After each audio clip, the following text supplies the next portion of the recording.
चलिए देखिए यहाँ पे आज आपका नया टॉपिक है और यहाँ से प्रश्न बहुत बार आपके वनडे एग्जामिनेशन में तो आता ही आता है ना। पीसीएस के एग्ज़ाम में भी यहाँ से प्रश्न बने हैं, तो अब एकदम ध्यान से पढ़िए, देखिए इसको।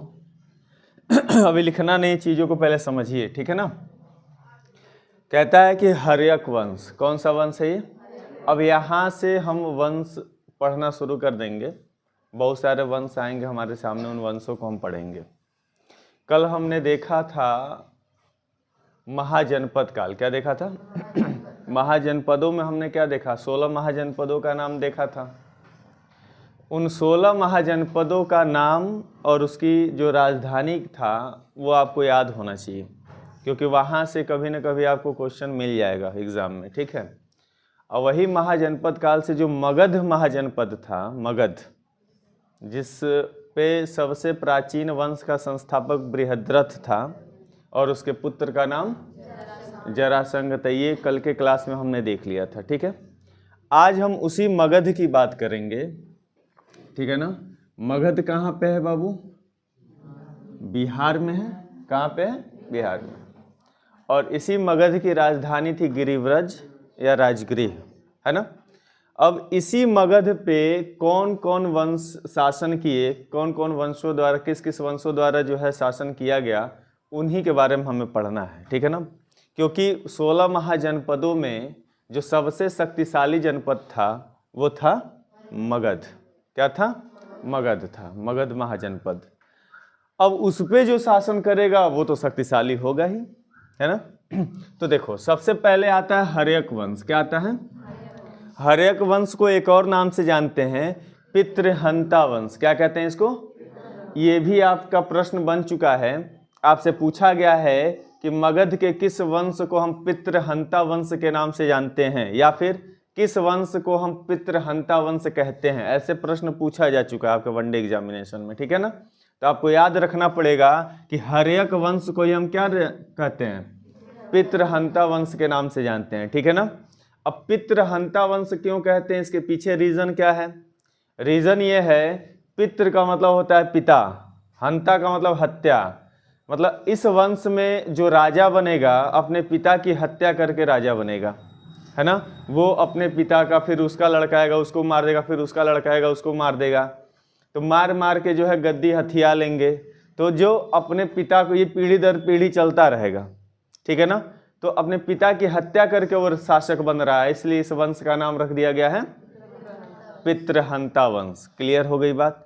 ये बौद्ध नहीं मानते हैं, जैन मानते हैं, ठीक है ना। इसमें बड़ा कन्फ्यूज़न है। और बौद्ध और जैन दोनों मानते हैं कि ये जो हर्यक वंश के शासक थे, जैन कहता है कि जैन धर्म के अनुयायी थे, बौद्ध धर्म कहता है कि वो सबके सब क्या थे? बौद्ध धर्म के अनुयायी थे, लेकिन अलग अलग थे। कैसे थे अभी हम देखते हैं। तो हर्यक वंश में सबसे पहला नाम आता है बिंबिसार का। किसका नाम आता है? बिंबिसार का। यहाँ से बहुत सारा प्रश्न बनता है, ठीक है ना। बिंबिसार, ये नाम आपको याद रखना पड़ेगा। इसका जो शासन काल था वो 544 बीसी से लेकर, ठीक है ना, 492 बीसी, है ना, मतलब ईसा पूर्व। बीसी का मतलब बिफोर क्राइस्ट।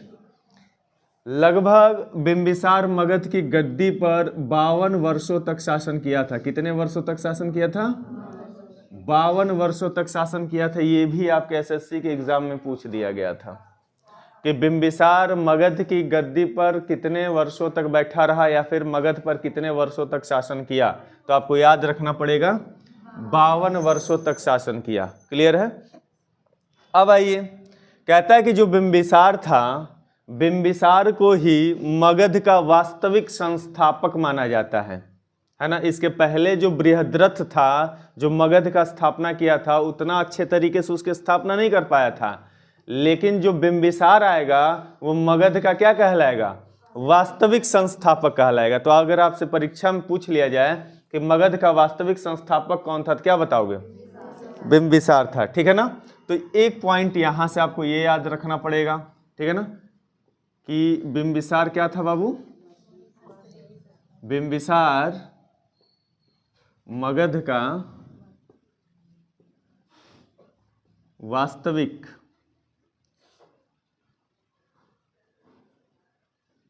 संस्थापक था या माना जाता है ना। अब ध्यान से देखिए, यहाँ पे नाम को लेकर कुछ बच्चों में कंफ्यूजन होता है।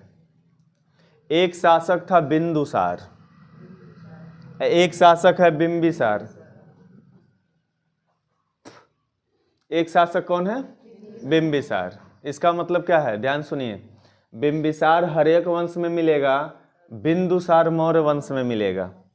ठीक है, तो कंफ्यूजन में मत रहेगा, दोनों एक ही नहीं थे। बिंबिसार आपको हर्यक वंश में है और बिंदुसार आपका मौर्य वंश में है।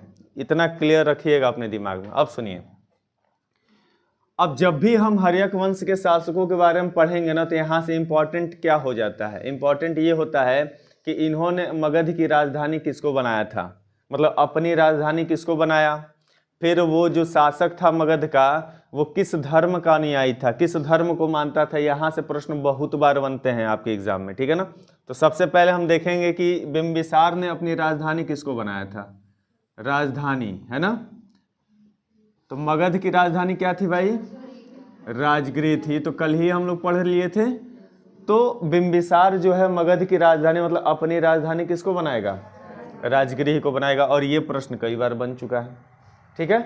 तीसरा आपसे पॉइंट आपको याद होना चाहिए, पूछता है आपके एग्जाम में कि जो बिंबिसार था वो किस धर्म का अनुयायी था, है ना। तो आपको याद रखना पड़ेगा कि यह बौद्ध धर्म का अनुयायी था। किस धर्म का अनुयायी था, बिंबिसार बौद्ध धर्म का अनुयायी था, बौद्ध धर्म का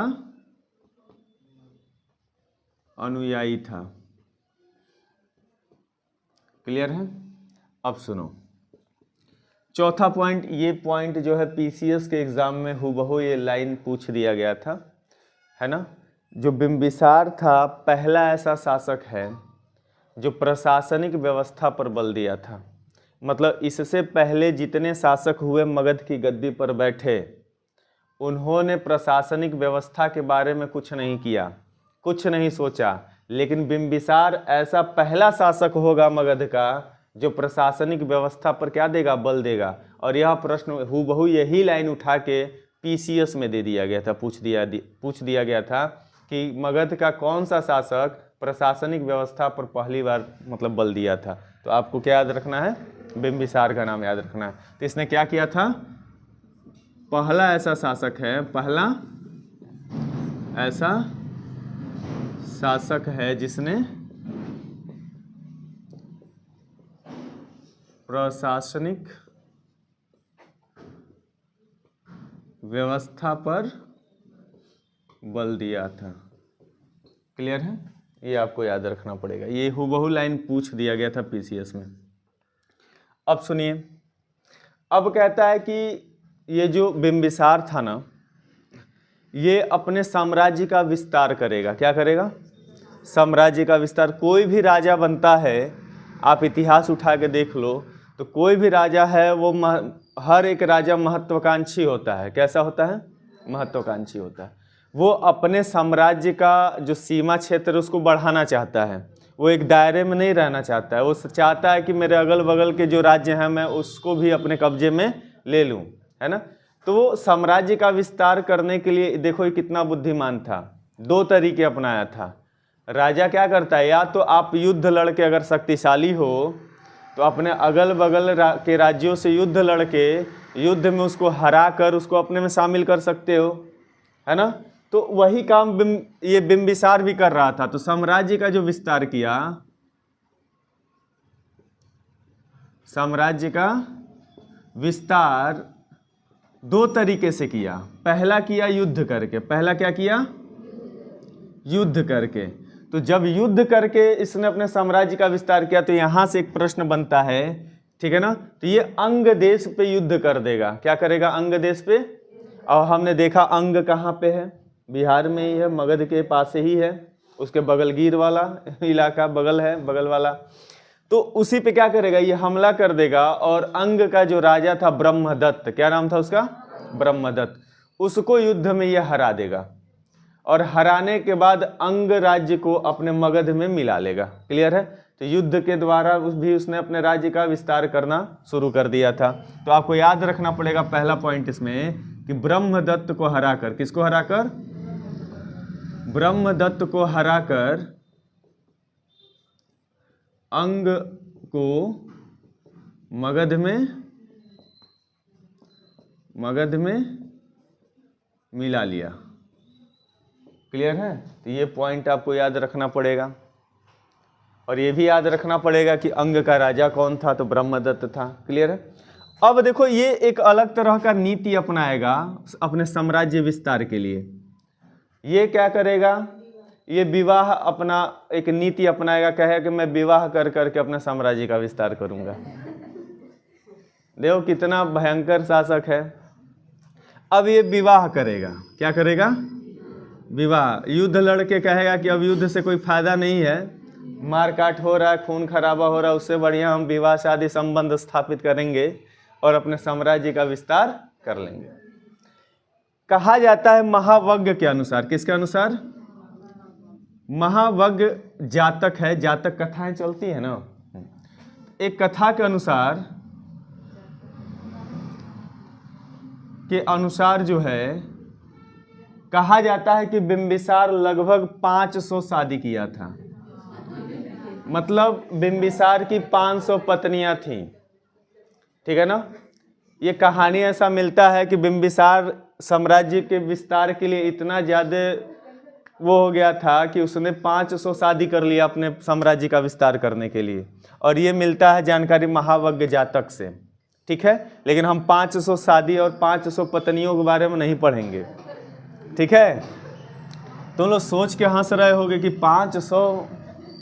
500 कुछ नहीं है भाई, 500 कुछ नहीं। अभी अकबर के बारे में पढ़ोगे ना, अकबर के हरम में 1000 पत्नियां रहती थी उसकी। अब वो इससे भी आगे निकल गया था, 500 एक्स्ट्रा। है ना? जो राजा है उसके लिए 500 पत्नियों का कोई मतलब नहीं है ना? अब देखो, विवाह जो है करेगा, तो यहाँ पे हम 3 विवाह देखेंगे। 3 वंशों के साथ जो विवाह किया था वो बहुत ही ज़्यादा इंपॉर्टेंट है और आपके एग्जाम में हमेशा पूछता है। जो पहली पत्नी का आपको नाम याद रखना पड़ेगा, उस पत्नी का नाम है महाकोशला। क्या नाम था? महाकोशला। ठीक है? अब ध्यान सुनिए, इनसे संबंधित कुछ जानकारी मैं यहाँ लिख रहा हूँ। जो महाकोशला थी वो कौशल के राजा प्रसेनजीत की बहन थी। क्या थी? जो कौशल देश के राजा थे और उनकी जो बहन थी उनका नाम था महाकोशला। ठीक है ना? तो आपको याद रखना पड़ेगा ये कौशल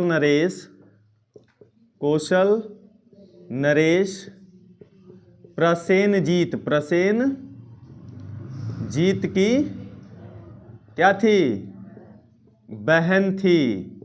ठीक है ना? अब इससे क्या करेगा? बिंबिसार विवाह कर लेगा। और जैसे ही विवाह करेगा तो जो कौशल नरेश प्रसेनजीत था वो दहेज के रूप में बिंबिसार को काशी दे देगा।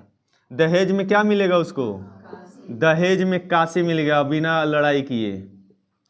दहेज में क्या मिल गया? काशी उसको ऐसे फोकट में मिल गया है। यहाँ पे मार काट किया, खून खराबा किया, तब अंग को अपने मगध में मिलाया। और यहाँ पे प्रेम विवाह कर लिया और जो है प्रेम से जो है काशी उसको दहेज में मिल गया। क्लियर हुआ? फिर साम्राज्य का विस्तार हुआ कि नहीं हुआ? हुआ। दूसरा जो विवाह करेगा, अब एक और चीज याद रखना, इसी प्रसेनजीत की एक पुत्री थी जिसका नाम था वाजिरा। उसका भी नाम ध्यान पे रखना, उसका नाम आएगा भी, बाद में आएगा, है ना? तो मैं यहीं पे आपको थोड़ा सा याद दिला देता हूं। प्रसेनजीत की पुत्री का नाम था वाजिरा। ठीक है ना? ये बस नाम आप दिमाग में रखिए, अभी इसका जिक्र आएगा आगे। इसकी जो दूसरी पत्नी थी जिसका नाम आपको याद रखना पड़ेगा, उसका नाम था चेलन्ना या चेलना, है ना? या फिर उसको वैदेही कहा जाता है। क्या कहा जाता है? देखो 3 तरह से मिलेगा, या तो चेलना लिखा हुआ मिलेगा किताबों में, या चेलन्ना लिखा हुआ मिलेगा, या फिर वैदेही लिखा हुआ मिलेगा। ठीक है ना? वैदेही। और सीता जी को भी वैदेही कहा जाता था, है ना? अब सुनो, अब इनके बारे में जानकारी क्या मिलती है। चेलन्ना कहाँ की थी भाई? तो लिच्छवी गणराज्य जो था, है ना, लिच्छवी गणराज्य, वहाँ का जो राजा था चेटक, उसकी पुत्री थी ये, है ना। तो आपको ये जानकारी याद रखना पड़ेगा कि लिच्छवी, क्या बेटा, लिच्छवी गणराज्य के राजा चेटक की पुत्री थी। क्लियर है? अब सुनिए, यहां से एक जानकारी सुनिए। अब कहा जाता है कि बिंबिसार चेलना से शादी क्यों किया, इसके पीछे रीजन क्या था? तो रीजन समझो, बड़ा बढ़िया रीजन है। रीजन क्या था कि जो लिच्छवी थे, सब लिच्छवी, वो ये भी काफी शक्तिशाली थे। क्या थे? काफी शक्तिशाली थे। और हमेशा क्या करते थे, मगध पर आक्रमण करके हमेशा मगध पे लूटपाट मचाए रखते थे सब, हमेशा लूटपाट करते थे सब, है ना। जिससे बहुत ज्यादा परेशान कौन हो गया था? मगध का राजा बिंबिसार परेशान हो गया कि यार जब मन कर रहा तब आक्रमण करके लूट के लेके चले जा रहे हैं सब, अब मैं क्या करूं? युद्ध भी लड़ेंगे तो भाई काफी ताकतवर हैं। तो अब साम्राज्य विस्तार का उसका तरीका था विवाह।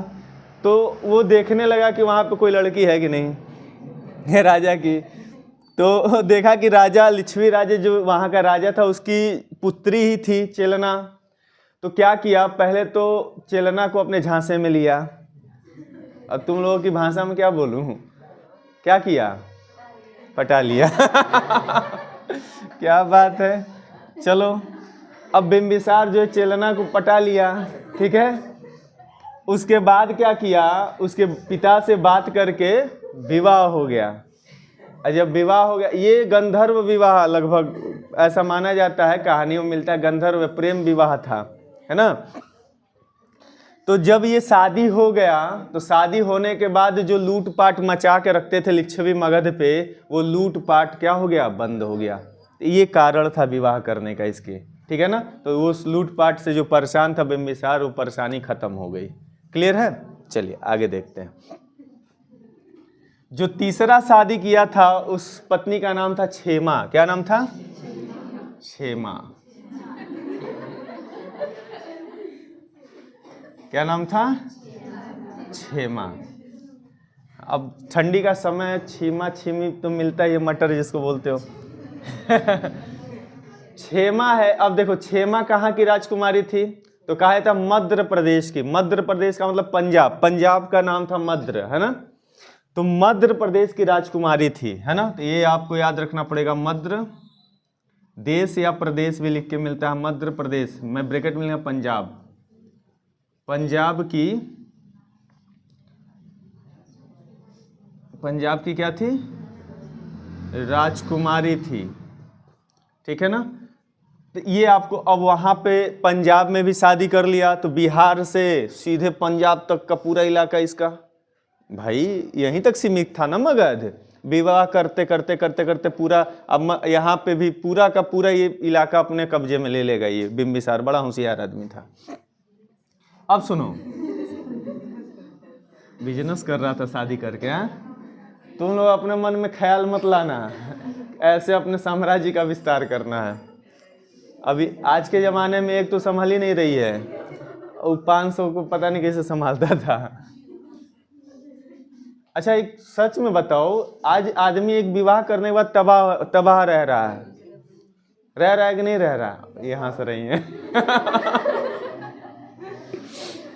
सही बोल रहा हूँ। अच्छा, अब देखो, ये जो क्षेमा थी ना, यहाँ से एक जानकारी मिलती है। जो क्षेमा थी, यही क्षेमा प्रसेनजीत को बौद्ध धर्म की शिक्षा दी थी। ये भी याद रखिएगा आप लोग। यही क्षेमा थी जिसने क्या किया था? प्रसेनजीत को बौद्ध धर्म की शिक्षा दी थी। क्लियर है? तो ये शादी आपको याद रखना पड़ेगा किसी हाल में। फिर देखो एक और पॉइंट, ये जो बिंबिसार था ना, बिंबिसार, इसको जैनियों ने क्या कहा था, ये भी आपके एग्जाम में पूछा गया है ना। तो बिंबिसार को जैनियों ने श्रेणिक कहा था। क्या कहा था? श्रेणिक या उसी को सैन्य कहा गया है। क्या कहा गया है? सैन्य। इसका अर्थ होता है सैनिक। इसका अर्थ क्या होता है? सैनिक। क्यों कहा गया है? क्योंकि जैन साहित्य में बिंबिसार को जैन साहित्य में क्या कहा गया है? लिच्छवियों का सेनापति बताया गया है, इसलिए उसको श्रेणिक कहा जाता है। ये प्रश्न कई बार आपके एग्जाम में आया है कि जैनियों ने बिंबिसार को किस नाम से पुकारा है ना। तो आपको याद रखना पड़ेगा, जैनियों ने इसे क्या कहा था? श्रेणिक कहा था। क्या कहा था बाबू? श्रेणिक, या इसी को बोलते हैं सैनीय। क्या बोलते हैं? सैनीय। या इसी को सैनिक बोलते हैं। क्या बोलते हैं? सैनिक बोलते हैं। अब क्यों बोलते हैं इसके बारे में मैंने बताया, क्योंकि जैन साहित्य में इसको लिच्छवी, ये लिच्छवी है ना, जैन साहित्य में लिच्छवियों का सेनापति ये कहा गया है, इसीलिए इसको श्रेणिक कहा जाता है। क्लियर है? अब एक लास्ट पॉइंट और देख लो। यहाँ से प्रश्न तो कई बार पूछा गया, पीसीएस में भी पूछा गया है, आपके वन एग्जामिनेशन में भी पूछा गया है। कहता है कि बिंबिसार के दरबार में इनका राजवैद्य रहता था जिसका नाम था जीवक। क्या नाम था? जीवक नाम था। तो याद रखिएगा, इसका राजवैद्य कौन था? राजवैद्य। राजवैद्य का मतलब चिकित्सक है ना, और इसका निजी चिकित्सक कहा जाता है। निजी चिकित्सक का मतलब मेरा पर्सनल डॉक्टर, मतलब पर्सनल डॉक्टर। मुझे अगर कुछ बीमारी होगा तो मेरा पर्सनल डॉक्टर आके मेरा चेकअप करेगा, मेरा दवा करेगा। उसी तरह से बिंबिसार ने अपने राज्य में एक चिकित्सक रखा था। जब भी बिंबिसार को कुछ होता था तो जीवक को बुलाया जाता था। उसका नाम क्या था? जीवक। तो राजवैद्य का नाम क्या था? जीवक। अब यहाँ से प्रश्न बनता है, पहला तो प्रश्न यही हो गया कि उसके राजवैद्य का नाम क्या था, तो क्या बताओगे? जीवक। अब ये अपने राजवैद्य को महात्मा बुद्ध की सेवा में भेजा था। किसकी सेवा में भेजा था? ये प्रश्न कई बार पूछा गया, आपके एग्जामों में पूछा गया है कि किस शासक ने जीवक को महात्मा बुद्ध की सेवा में भेजा था। तो क्या बताओगे? बिंबिसार ने। बिंबिसार ने अपने चिकित्सक जीवक को बुद्ध की सेवा में भेजा था। तो जीवक को पहले कहाँ भेजा था? बुद्ध की सेवा में। किसने भेजा था? बिंबिसार। अब दूसरा देखो, दूसरा अवंती का राजा।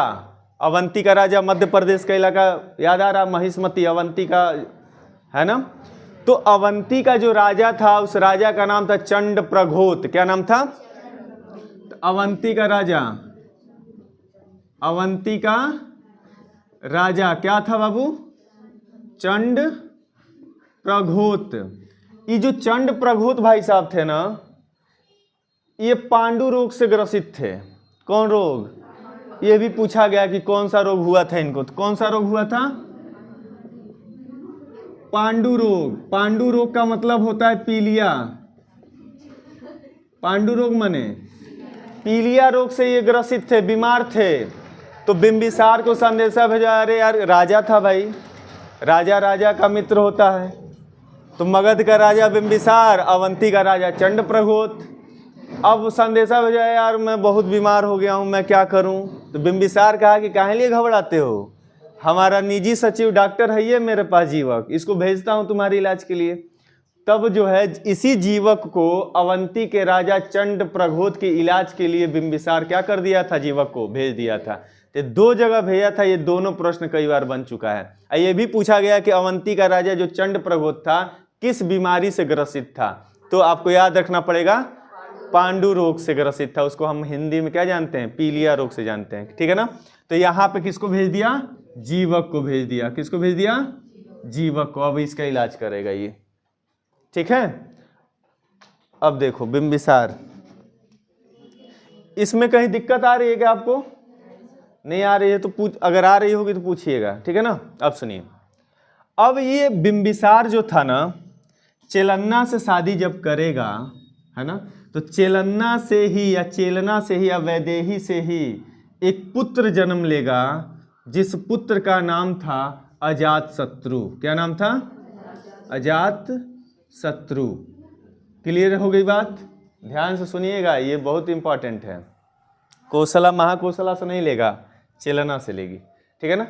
चेलना का जो पुत्र था अजातशत्रु था, और अजातशत्रु जब बड़ा होगा तो अपने बाप को कैद करके कारावास में डाल देगा।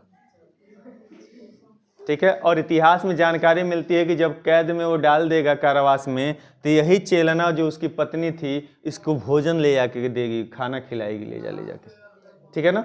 और बाद में ये शासक बनने के चक्कर में अपने बाप की हत्या करवा देगा। क्या करवा देगा? हत्या। और हत्या करवाने के बाद बिंबिसार के बाद मगध की गद्दी पर कौन बैठेगा? अजातशत्रु बैठेगा, ठीक है ना। तो अब जो है बिंबिसार को लिख लो, फिर इसके बाद हम अजातशत्रु के बारे में पढ़ेंगे, ठीक है। तो इसमें किसी प्रकार का कोई दिक्कत तो है नहीं आपको, है ना। अब देखो ध्यान से, जैसे अजातशत्रु जो है इसकी हत्या करके मगध की गद्दी पर बैठेगा, ध्यान से सुनिए, और ये अपने बाप से बहुत खिन्न था। क्यों खिन्न था बताओ? बिंबिसार जो है शादी पे शादी कर रहा था, ठीक है, और उसका लड़का अजातशत्रु भाई अब बड़ा हो गया था, उसकी शादी करनी चाहिए थी, तो बिंबिसार बाप अपना ही शादी कर रहा है, बेटे को कौन पूछता है। तो बेटा भी बड़ा नाराज हो गया, तो कहा कि रुकिए हम बताते हैं भाई। तो जो बिंबिसार प्रसेनजीत की बहन से विवाह कर लिया, तो ई क्या किया? प्रसेनजीत की लड़की को ही बाकी तो होशियार हो तुम लोग। तो इससे उसका चक्कर चलने लगा, जो भी आप सोचो। अजातशत्रु अब आएगा गद्दी पे, कौन बैठेगा? अजातशत्रु, ठीक है ना। और ये आएगा कब तक? 492 से 460 BC, है ना। ईसा पूर्व का जो समय है वो है अजातशत्रु का मगध पे, ठीक है। तो वाजिरा का नाम इसीलिए लिखा कि अजातशत्रु का जब विवाह होगा तो यही प्रसेनजीत की पुत्री वाजिरा के साथ होगा। क्लियर है? अभी विवाह नहीं करवाते हैं, कुछ इसके बारे में जान लेते हैं, ठीक है ना। अभी राजा बना नहीं कि विवाह करवा देंगे तो गड़बड़ हो जाएगा। बिंबिसार में कुछ पूछना है आपको? चलिए अब देखिए, अजातशत्रु को किस नाम से जाना जाता था, ये भी प्रश्न आपके एग्जामों में कई बार पूछा गया है, ठीक है ना। तो ध्यान से सुनिए, अजातशत्रु को कुड़िक, क्या? कुड़िक या फिर वैदेही पुत्र कहा गया है। क्या कहा गया है? वैदेही पुत्र के नाम से भी जाना जाता है। क्लियर है? तो ये दो शब्द आपको याद रखना पड़ेगा। वैदेही पुत्र क्यों? क्योंकि आप देख रहे हो चेलना को ही हम वैदेही कहते हैं, तो उसी का पुत्र था, इसलिए वैदेही पुत्र कहा गया है। क्लियर है? और सुनिए, दूसरा हम देखेंगे, मैंने कहा राजधानी हमको देखना है कि किस शासक ने अपनी राजधानी क्या बनाई थी। तो अजातशत्रु की जो राजधानी होगी वो क्या होगी? इसने अपने राजधानी में कोई परिवर्तन नहीं किया, राजगृह ही रहने दिया। मगध की राजधानी क्या बना दिया? राजगृह, है ना। बिंबिसार की राजधानी भी क्या थी? राजगृह ही थी, और अजातशत्रु की भी राजधानी राजगृह ही होगा। बस एक थोड़ा सा परिवर्तन करेगा इसमें। क्या करेगा? इसी राजगृह को ये किले से घिरवा देगा। बात समझ में आ रही है? मतलब बाप ने इसके राजधानी राजगृह को बनवाया, लेकिन किले का निर्माण नहीं करवाया था। लेकिन अजातशत्रु आएगा तो कहेगा भैया ये राजधानी है हमारी, इसको शत्रुओं से बचाने के लिए इसका किलेबंदी करना जरूरी है, इसलिए पूरी राजधानी को किले से क्या करवा देगा? घेरवा देगा। क्लियर है? तो आपको याद रखना पड़ेगा, इसने एक परिवर्तन क्या किया? राजधानी को किले से घिरवा दिया। क्लियर है? ये पॉइंट आपको याद रखना पड़ेगा, ठीक है। तीसरा पॉइंट आपके एग्जाम में बहुत बार पूछा जाएगा कि अजातशत्रु किस धर्म का अनुयायी था। तो इसका पिता किस धर्म का अनुयायी था? बौद्ध धर्म का अनुयायी था। और ये जो है जैन धर्म का अनुयायी होगा। किसका अनुयायी होगा? ये जैन धर्म का अनुयायी होगा। जैन धर्म का अनुयायी था। ये प्रश्न कई बार पूछा गया। ध्यान से, ये यहां कंफ्यूजन, मैंने कहा ना, जहां पे जिस पॉइंट पे कंफ्यूजन क्रिएट होता है एग्जामिनर वहीं से प्रश्न उठाता है। तो धर्म को लेकर आपको कंफ्यूजन क्रिएट होगा यहां पे। क्यों? पिता इसका बौद्ध मान रहा है, ये जैन है। तो कई बच्चे क्या करते हैं, सोचते हैं कि जब इसका पिता बौद्ध था तो इसका लड़का भी बौद्ध होगा। ना होगा भैया, नहीं होगा, है ना। बाप सरसों लादे हैं तो बेटा भी सरसों नहीं ला देगा। सुने हो कहावत? हाँ, तो ये याद रखिएगा। अब सुनिए, कहता है कि जो अजातशत्रु है ना, ये साम्राज्यवादी शासक था। ये प्रश्न आया था आपके एग्जाम में, दिया था निम्नलिखित शासकों में से कौन सा शासक साम्राज्यवादी था। मतलब आपको इन्हीं शासकों का नाम दिया था, बिंबिसार, अजातशत्रु, उदयन, नागदशक, मतलब हर्यक वंश के चारों शासकों का नाम दे दिया था और पूछा था कि इनमें से कौन साम्राज्यवादी था। तो क्या बताओगे? अजातशत्रु। तो ये पॉइंट याद रखना, अजातशत्रु, अजात है ना, अजातशत्रु क्या था भाई? साम्राज्यवादी, साम्राज्यवादी शासक था। अब ध्यान से सुनो, साम्राज्यवादी शासक था और इसी के समय, ध्यान से देखिएगा ये पॉइंट, इसी के समय मगध और कौशल के बीच, किसके बीच? कौशल के बीच संघर्ष की जानकारी मिलती है। संघर्ष की जानकारी मिलती है, ठीक है।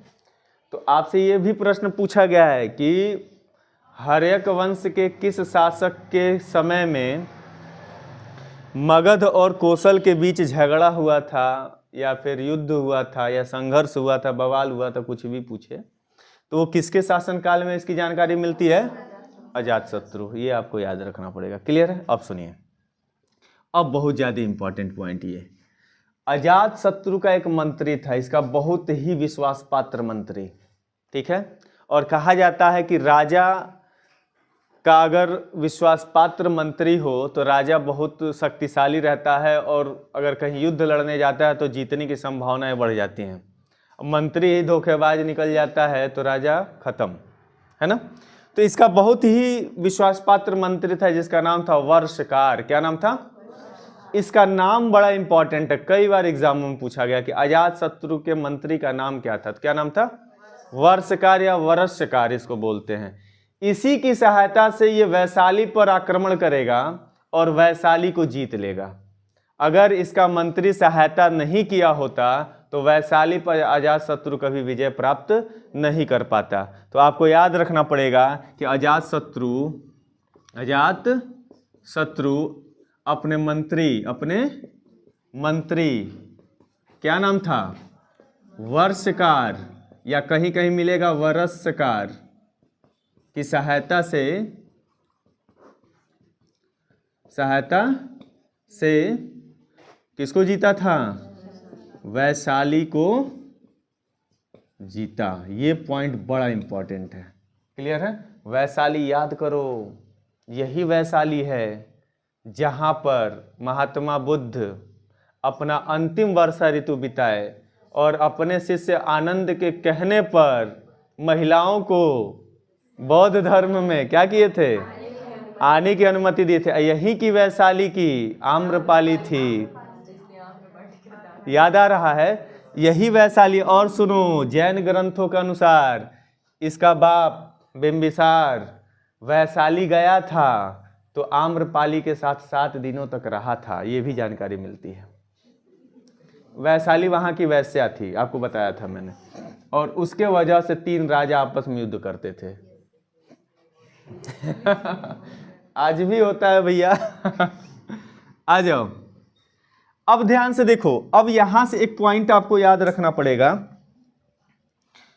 कि अजातशत्रु अपने मंत्री की सहायता से वैशाली पर आक्रमण किया और युद्ध किया। युद्ध करने के बाद वैशाली को जीत लिया, है ना। और जीता, ध्यान से सुनिएगा, इसी युद्ध में, है ना, इसी युद्ध में, मतलब वैशाली जीतने के क्रम में जो युद्ध हुआ, उसी युद्ध में अजातशत्रु 2 नए प्रकार के हथियारों का प्रयोग करेगा। आज तक किसी ने उन हथियारों का नाम नहीं सुना था, ना देखा था। पहली बार नया हथियार युद्ध क्षेत्र में उतारेगा, सब देखकर पगला जाएंगे, ये कौन सा हथियार है भाई। तो उन हथियारों का नाम इंपॉर्टेंट है। तो इसी युद्ध में ये 2 नए हथियारों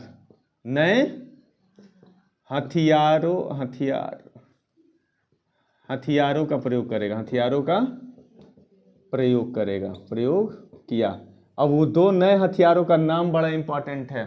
पीसीएस के एग्जाम में पूछा गया था, है ना। तो 2 नए हथियार, पहले का नाम था रथ मूसल, क्या नाम था, रथ मूसल, और दूसरे का नाम था महाकंटक शिला, सॉरी क्या नाम था, महाकंटक शिला। नाम सुना सुना लग रहा है,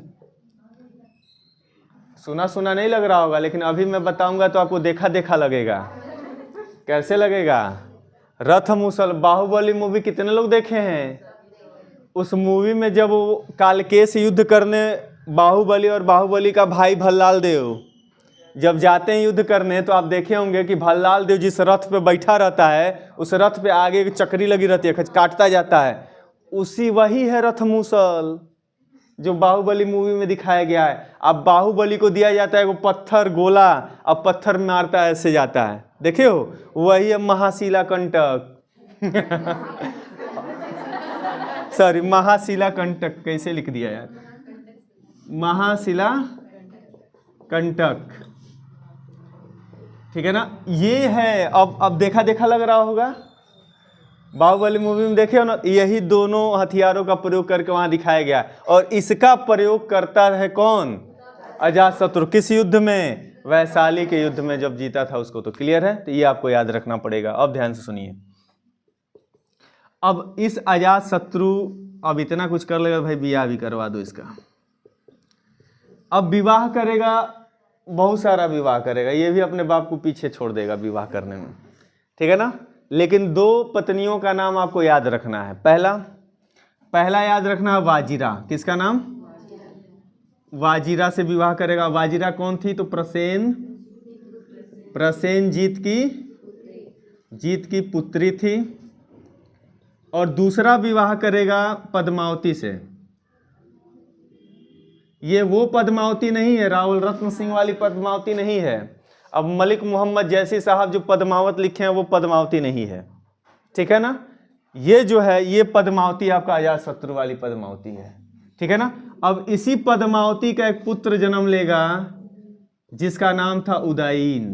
क्या नाम था, उदयीन। अब ई क्या करेगा, अपने बाप को मार देगा। यो दिमागू लाल मार के और गद्दी पर बैठ जाएगा। अब आएगा मगध का शासक उदयीन, ठीक है। तो पहले अजातशत्रु को लिखो, लिख लेना देख के, आ जाओ देखो। अब ये कंप्लीट हो गया, उदयीन मार देगा अजातशत्रु को। सुनिए, ये महाशिला कंटक का मतलब समझ रहे हो, बाहुबली में जो दिखाया पत्थर फेंकने वाला, या फिर बहुत बड़े बड़े पत्थरों को ऊपर से क्या किया जाता, सैनिकों के ऊपर फेंक दिया जाता था, जिससे बहुत अधिक संख्या में एक बार में सैनिक क्या होते थे, मर जाते थे। अब आइए हम उदयीन पे चलते हैं। किस पे चलते हैं, उदयीन।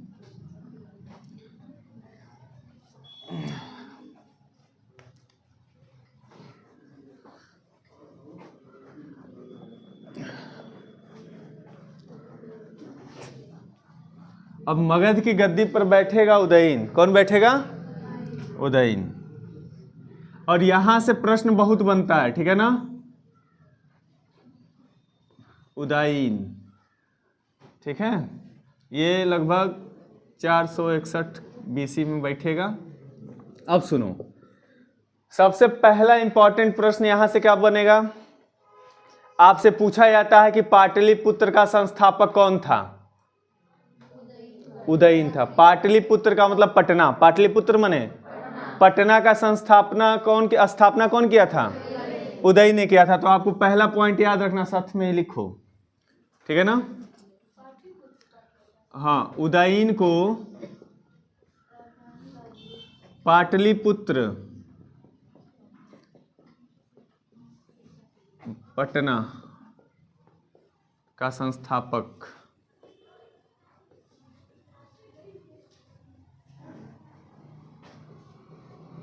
माना जाता है। दूसरा पॉइंट, राजधानी। ये राजधानी बदल देगा, अभी तक राजगृह था राजधानी, राजगृह से ये लेकर आएगा कहां पे, पाटलिपुत्र को राजधानी बना देगा, ठीक है ना। पाटलिपुत्र से राजगृह से पाटलिपुत्र लेकर आएगा राजधानी। आपसे यहां से एक प्रश्न बना है कि पाटलिपुत्र किन किन नदियों के बीच में है, तो याद रखिएगा, गंगा और सोन नदी के बीच में पाटलिपुत्र स्थित था। ठीक है ना, ये भी प्रश्न बना है। तीसरा याद रखिएगा, उदयन जो था वो जैन धर्म का अनुयायी था, जैन धर्म का अनुयायी था। ठीक है ना। अब इसका पुत्र होगा नागदशक, और नागदशक जो था वो हर्यक वंश का अंतिम शासक था, हर्यक वंश का अंतिम शासक। ठीक है ना, नागदशक आपके हर्यक वंश का अंतिम शासक था। ठीक है। अब इस नागदशक की हत्या कर देगा इसका अमात्य, इसकी हत्या इसके अमात्य। अमात्य का मतलब होता है मंत्री, है ना। मंत्री का नाम था शिशुनाग। क्या नाम था? शिशुनाग ने कर दी और मगध पर शिशुनाग वंश का स्थापना हो जाएगा अब। ठीक है। अब मगध पर शिशुनाग वंश की स्थापना हो जाएगी, और हम कल पढ़ेंगे शिशुनाग वंश के बारे में। ठीक है। आज हर्यक वंश खत्म, समाप्त हुआ। इतना आप लोग याद कर लीजिएगा, किसी तरह से याद करना है आपको, पेपर में बहुत बार पूछा जाता है।